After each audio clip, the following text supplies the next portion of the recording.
அனைவருக்கும் வணக்கம். இன்னைக்கான ஜோதிட பதிவில் நம்ம பார்க்க போகிற ரொம்ப ரொம்ப முக்கியமான ஒரு பயனுள்ள ஜோதிட கணிப்பு என்ன அப்படின்னு பார்த்தீங்கன்னா, உங்கள் வீட்டில் யாராவது விருச்சிக ராசிக்காரர்கள் இருக்காங்களா அப்படின்னா உங்களுக்கான பதிவு தாங்க இந்த பதிவு. அதாவது இனி வரக்கூடிய சில காலகட்டங்களை பொறுத்த வரைக்கும் உயிரே போனாலும் இவங்க 2 பேரை மட்டும் உங்களுடைய வாழ்க்கையில் மறந்தும் கூட நம்பிடாதீங்க. ஏன்னா அவர்கள் மூலமாக மிகப்பெரிய அளவில் மாற்றங்களும் மிகப்பெரிய அளவில் விபரீதங்களும் ஏற்படவிருக்கிறது அப்படின்னு சொல்லலாம். அதிலும் பார்த்தீங்க அப்படின்னா இந்த குரு பகவானினுடைய அதிசார பெயர்ச்சியின் காரணமாக இந்த விஷயங்கள் நடப்பதற்கு வாய்ப்புகள் 100% அமைய பெற்றிருக்கிறது அப்படின்னு சொல்லலாங்க. அதாவது 2025 ஆண்டில் குரு பகவான் பார்த்தீங்க அப்படின்னா மிதுனத்தில் இருந்து கடகத்துக்கு வரக்கூடிய அக்டோபர் 18 குரு அதிசார பெயர்ச்சியாகிறார். இந்த குரு அதிசார பெயர்ச்சியானது 12 ராசிகள்லையுமே அதனுடைய தாக்கத்தை ஏற்படுத்துங்க. அந்த வகையில் விருச்சிக ராசிக்காரர்களுக்கு கிடைக்கக்கூடிய பலன்கள், பரிகாரங்கள், தெய்வ வழிபாடுகள் குறித்து இப்போ நாம் தெரிஞ்சுக்க போகிறோம். ஸோ இந்த பதிவு உங்களுக்கு மிக பயனுள்ள விகிதத்தில் இருக்கும்.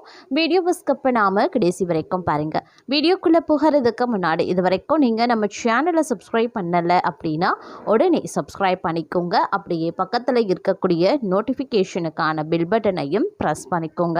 சரி நேர்களே, வாங்க வீடியோக்குள்ளே போகலாம். அக்டோபர் 18 மிதுனத்தில் இருந்து கடகத்துக்கு குரு அதிசார பெயர்ச்சி ஆக போகிறார். அதே நவம்பர் மாதத்தில் கடகத்தில் இருந்து மீண்டும் மிதுனத்துக்கு குரு பகவான் இடப்பெயர்ச்சி ஆகிறார். இதுவே குரு அதிசார பெயர்ச்சி அப்படின்னு அழைக்கப்படுதுங்க. குரு அப்படிங்கிறவர் தேவர்களுக்கெல்லாம் தேவர். பிள்ளை பேரு, திருமணம், செல்வம், செழிப்பு அப்படின்னு அனைத்து நல்ல விஷயங்களுக்கும் காரணகர்த்தாவாக விளங்குகிறார். சனியிடமிருந்து தப்பிக்க ஒரே வழி அப்படின்னு சொன்னால் குரு பகவான் அப்படின்னு சொல்லலாம். சனி பகவான் அப்படின்னாலே பொதுமக்கள் பலரும் அச்சப்படுவாங்க. ஆனால் உண்மையிலேயே குருவை கண்டுதாங்க அச்சப்படணும். குரு அப்படிங்கிறவர் ஞானக்காரகர். தர்மத்துடன் நடந்து கொள்பவர்களுக்கு மட்டுமே குரு பகவான் உதவி செய்வார். குரு அப்படிங்கிறவர் வளர்ச்சியை கொடுப்பார், ஆனால் அதனை நிதானமாகவே கொடுப்பார். அதுவே இந்த அதிசார பெயர்ச்சியில் நடைபெற போகிறது அப்படின்னே சொல்லலாம்.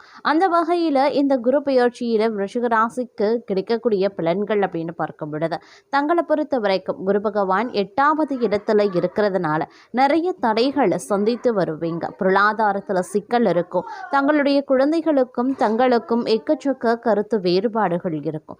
உத்தியோகத்திலையும் இறுக்கமான நிலை இருக்கும். திருமண தடையாலும் மனம் கடுமையாக பாதிக்கப்பட்டிருக்கலாம். பொதுவாக விருச்சிக ராசிக்கு குரு பகவான் நல்லது மட்டுமே செய்வார். தற்போது அவர் எதுவுமே செய்ய முடியாத ஒரு நிலையில் இருக்கிறார். குரு பகவானின் அதிசார பெயர்ச்சியில இது எல்லாமே அப்படியே தலைகீழாக மாறி நல்ல பலன்கள் கிடைக்க போகிறது. தற்போது குரு பகவான் பாக்கியஸ்தானத்திற்கு வர்றதுனால கடந்த கால பிரச்சனைகள், சிக்கல்கள்ல இருந்து நிவாரணம் கிடைக்க பெறுவீங்க. பாக்கியஸ்தானத்துல குரு பகவான் பலமடைகிறதுனால தடைபட்ட காரியங்கள் அடுத்தடுத்து நிறைவேற ஆரம்பிக்கும். தங்களுடைய குடும்ப அமைப்புக்கு அதிபதியே குரு பகவான் தான் அப்படின்னே சொல்லலாம். சுபகாரிய தடை விலகும். திருமணம் ஆகாதவர்களுக்கு திருமணம் நடைபெறும். குடும்பத்தில் இருந்த பிரச்சனைகள் விலகும். கணவன் மனைவிக்கு இடையே அந்யுன்யம் அதிகரிக்கும். காதல் உறவு திருமணமாகவே மாறும். குழந்தை பாக்கியம் இல்லாதவர்களுக்கு குழந்தை பாக்கியம் கிடைக்கப்பெறும். சுபகிரகம் பாக்கியஸ்தானத்திற்கு வருவது பொற்காலம் அப்படின்னு சொல்லலாம். இந்த காலத்தை சரியா பயன்படுத்திக் கொள்வது தங்களுடைய சாமர்த்தியம். 5ஆம் இடத்துல சனி பகவான் இருந்து தடைகளை கொடுப்பார். தற்போது குரு பகவான் சனியை நேரடியாக பார்க்கிறதுனால அந்த சிக்கல் விலக ஆரம்பிக்கும். பொருளாதாரத்தில் மிகப்பெரிய அளவில் ஏற்றம் காணப்படும். பணப்புழக்கம் நன்றாகவே இருக்கும். தங்களுடைய பெயர் புகழ் உயர ஆரம்பிக்கும். சமூகத்தில் தங்களினுடைய பேச்சுக்கு செல்வாக்கு இருக்கும். உத்தியோகம், தொழில், கல்வி எல்லாவற்றிலேயுமே முன்னேற்றம் இருக்கும். உத்தியோகத்தில் தங்களுடைய தகுதி, திறமைக்கு ஏற்ற அங்கீகாரம், பதவி உயர்வு கிடைக்கப்பெறுவீங்க. சிலருக்கு மனதிற்கு பிடித்தபடியாக புதிய உத்தியோகம் கிடைக்கப்பெறும். தொழில் புதிய ஒப்பந்தம் ஏற்படலாம். தொலைதூரத்தில் இருந்து நல்ல செய்தி கிடைக்கப்பெறுவீங்க. வெளிநாட்டு முயற்சியில் வெற்றிகள் உண்டாகும். அப்பாவின் ஆரோக்கியத்தில் இருந்து வந்த பிரச்சனைகளும் தீர ஆரம்பிக்கும். பூர்வீக சொத்துக்களில் இருந்த பிரச்சனைகளுக்கு தீர்வு கிடைக்கப்பெறுவீங்க. வழக்குகளில் தங்களுக்கு சாதகமாக தீர்ப்பு வரலாம். பயணங்களால் ஆதாயங்கள் உண்டு. உயர்கல்வியில் இருந்த தடைகள் அனைத்துமே விலக காண்பீங்க. சமூகத்தில் விஐபிக்களினுடைய அறிமுகம் கிடைக்கப்பெறுவீங்க. அதே நேரம் இந்த காலகட்டம் திருமண வயதில் இருக்கக்கூடிய பெண் அப்படி இல்லைன்னா பிள்ளைக்கு திருமண முயற்சிகளை மேற்கொள்வது சாதகமாகவே இருக்கும். வெளிநாட்டில் இருக்கக்கூடிய பிள்ளைகள் மூலமாக மகிழ்ச்சி தரக்கூடிய செய்திகள் கிடைக்கப்பெறுவீங்க. கணவன் மனைவிக்கு இடையில ஏற்பட்டிருந்த பிணக்குகள் நீங்கும். தங்களுடைய முயற்சிக்கு வாழ்க்கை துணையின் ஆதரவும் கிடைக்கப்பெறுவீங்க. சிலருக்கு பழைய வாகனத்தை மாற்றிவிட்டு புதிய வாகனம் வாங்கக்கூடிய யோகம் இருக்கு. தந்தை வழி உறவினர்களால் சில பிரச்சனைகள் ஏற்பட்டாலும் அதனால பாதிப்பு எதுவும் கிடையாது. பழைய கடன்களை திருப்பி தருவதற்கான சந்தர்ப்பம் ஏற்படலாம். சிலருக்கு வீட்டில் ஹோமம் போன்ற தெய்வ வழிபாடுகளை நிகழ்த்த வாய்ப்புகள் இருக்கு. தந்தையின் உடல் நலத்தில் கவனமாக இருங்க. நண்பர்களால் ஆதாயம் ஏற்படலாம். சகோதரர்களுடன் அனுசரணையாக நடந்து கொள்ளுங்க. அலுவலக பணியாளர்களுக்கு முன்னேற்றம் கிடைக்கப்பெறும். அதிகாரிகளின் ஆதரவும் சக ஊழியர்களினுடைய ஒத்துழைப்பும் கிடைக்கும். ஆனால் வேலை பளு அதிகரிக்கலாம். சிலர் இடமாற்றத்தையும் சிலருடைய பகைமையையும் சந்திக்கவும் நேரிடலாம். அதனால பொறுமையுடன் அனுசரித்து செல்ல பாருங்க. தொழிலதிபர்கள் வியாபாரிகளுக்கு லாபம் அதிகரிக்கும். நிறுவனத்தை விரிவுபடுத்த வாய்ப்புகளும் இருக்கு. ஆனால் வீண் செலவுகளும் ஏற்பட வாய்ப்புகள் இருக்குங்க. போட்டியாளர்களை சமாளிக்க கடுமையாக போராட வேண்டியதாகவும் இருக்க பெறலாம். அதே மாதிரி அரசாங்க காரியங்கள் அனுகூலமாக முடியும். தந்தையுடன் இருந்து வந்த கருத்து வேறுபாடுகள் நீங்கும். தந்தையிடம் எதிர்பார்த்த உதவி கிடைக்கும். பிதுர்வழி சொத்துல உதவி கிடைக்க வாய்ப்புகள் இருக்கு. பிதுர்வழி சொத்துல இருந்த பிரச்சனைகளும் சுமூகமாக முடியுங்க. சிலருக்கு பழைய வாகனத்தை மாற்றிவிட்டு புதிய வாகனம் வாங்கக்கூடிய வாய்ப்புகளும் இருக்க பெறுகிறது. குடும்பத்தில் சுப நிகழ்ச்சிகள் நடைபெறலாம். பணப்புழக்கம் அதிகரிக்கும். சிலருக்கு விலை உயர்ந்த ஆடை ஆபரணங்கள் வாங்கக்கூடிய யோகம் இருக்கு. பிள்ளைகளால் மகிழ்ச்சியும் பெருமையும் உண்டாகலாம். கணவன் மனைவிக்கு இடையில அந்யோன்யம் அதிகரிக்கும். பிரிந்திருந்த கணவன் மனைவி ஒன்று சேருவதற்கு உண்டான வாய்ப்புகள் இருக்கு. உறவினர்கள் நண்பர்கள் வீட்டு சுப நிகழ்ச்சியில கலந்து கொள்வீங்க. அதற்கான வாய்ப்பும் ஏற்படுங்க. தாயாரின் உடல் நலத்தில் கவனமாக இருங்க. எந்த காரணத்தை முன்னிட்டும் கடன் வாங்குறத தவிர்க்க. அதே மாதிரி அலுவலக பணிகளில் கவனமாக இருக்கணுங்க. பிரச்சனைகள் வந்தாலும் இருக்கக்கூடிய இடம் தெரியாமல் போயிடுங்க. சிலருக்கு சக ஊழியர்களுடன் மனஸ்தாபங்கள் ஏற்பட்டாலும் உடனே சரியாகிடும். எதிர்பார்த்த சலுகைகள் கிடைக்குங்க. அதே மாதிரி அதிகாரிகள் ஆதரவுடன் இருப்பாங்க. கோரிக்கைகள் அனைத்துமே நிறைவேறக்கூடிய ஒரு காலகட்டம் அப்படின்னு சொல்லலாம். அதே மாதிரி தொழிலதிபர்கள் வியாபாரிகளுக்கு தொழில் அபிவிருத்தி அடையுங்க. அதே மாதிரி வியாபாரத்தில் சாமர்த்தியமாக செயல்பட்டு நெருக்கடிகளையும் சமாளிச்சிடுவீங்க.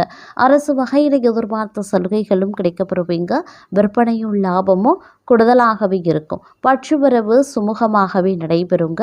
குடும்பத்தை நிர்வகிக்கக்கூடிய பெண்களுக்கு பிரச்சனை எதுவும் இருக்காது. தங்களுடைய வியாபாரத்தை விருத்தி செய்து கொள்வீங்க. உத்தியோகத்தில் இருக்கிறவங்க மிகவும் கவனமாக பணிகளை மேற்கொள்வது நல்லது. மேலதிகாரிகள் மற்றும் சக ஊழியர்களை அனுசரித்து செல்வது நன்மையை தரும். பெண்களுக்கு எதிர்பார்த்த உதவிகளும் கிடைக்கப்பெறுவீங்க. கலைத்துறையினருக்கு கடன் விவகாரங்கள் கட்டுக்குள்ள இருக்குங்க. அரசியல்வாதிகள் கோபமாக பேசுவது தவிர்ப்பது நல்லது. மேல்மட்டத்தில் உள்ளவர்களுடன் வாக்குவாதங்களும் ஏற்படலாம். அதனால கொஞ்சம் கவனமாகவே இருக்க பாருங்க. மாணவர்களுக்கு கூடுதல் நேரம் ஒதுக்கி பாடங்களை படிக்க வேண்டியதாகவும் இருக்கும். பெற்றோர் சொல்படி கேட்டு நடப்பது அவசியமாகிறது. புதிய பொறுப்புகள் சேரலாம். கிடப்பில் போடப்பட்டிருந்த வேலைகளையும் செய்வீங்க. ஊதிய விஷயங்கள்ல நல்ல மனநிலையில இருக்குங்க. அதே மாதிரி வியாபாரிகளுக்கு லாபம் ஈட்டக்கூடிய ஒரு காலம் அப்படின்னு சொல்லலாம். பணி ஆட்களின் ஒத்துழைப்பு கிடைக்கப்பெறுவீங்க. அதே நேரம் உடல்நிலையில் ஓரளவுக்கு நல்ல முன்னேற்றம் இருக்கும். பிள்ளைகளினுடைய வளர்ப்பில் கொஞ்சம் கவனத்தை செலுத்துங்க. சில நேரங்களில் பார்த்தீங்கன்னா மாத்திரை செலவினங்கள் அதிகரிக்க செய்யலாம். அப்படிங்கிறதுனால ஆரோக்கிய விஷயத்தில் அதிக கவனம் தேவைங்க. ஆடம்பர செலவுகள் இந்த காலகட்டத்தில் இருக்கக்கூடாது. செலவுகளை பற்றிய கவலைப்படக்கூடிய சமயம் இந்த காலமாகவே இருக்கும். அப்படிங்கிறதுனால கொஞ்சம் உஷாராகவே இருப்பது முக்கியமான ஒன்று அப்படின்னு நான் சொல்லணும். அதே நேரம் பெண்களுக்கு சமையல் செய்யும் போது சற்று கவனம் இருக்கணுங்க. கலைத்துறையினருக்கு வெளிநாடு வாய்ப்புகள் சேரலாம். தங்களின் திறமைகள் பளிச்சிடும். அரசியல்வாதிகளுக்கு தன்னம்பிக்கை அதிகரிக்கலாம். பயணங்கள் மூலமாக காரிய அனுகூலங்கள் உண்டாக பெறுவீங்க. மாணவர்களுக்கு இருசக்கர வாகனங்களை பயன்படுத்தும் போது கவனமாக இருக்கணும். பாடங்களை கவனமாக படிக்கிறதும் நல்லது. சில பொருட்கள் திருட்டு போகலாம். அதனால ஜாக்கிரதையாக இருங்க. ஞாபக சக்தியை இழக்காம இருப்பதற்கு மனத சஞ்சலத்தில் ஆழ்த்தக்கூடாது. பயிற்சியினால் அது சாத்தியமாகுங்க. அதே மாதிரி தங்களை பொறுத்த வரைக்கும் ஓரளவு நன்மைகள் வந்து சேரலாம், ஓரளவு சோதனைகளும் இருக்கத்தான் செய்யும். அதே நேரம் செலவுகளை திட்டமிட்டு செய்வது நல்லது. புதிய காரியங்களை செய்ய துவங்குவதற்கு முன்பு நல்ல நேரம் காலம் பார்த்து செய்யறது ரொம்ப ரொம்ப நல்லது. வேலையில இருந்து வந்த பளு கொஞ்சம் கொஞ்சமாக குறையும். அதுல இருந்து வந்த சுணக்க நிலையும் மாறும். வெளிநாட்டு வேலை எதிர்பார்த்து காத்திருப்பவர்களுக்கு நல்ல செய்திகள் வந்து சேரலாம். பிள்ளைகள் வழியில கவனமாய் இருங்க. வெளிநாட்டுல வசிக்கிறவங்க நாடு திரும்பி இங்கே தொழில் தொடங்குவதற்கு வாய்ப்புகளும் இருக்கு.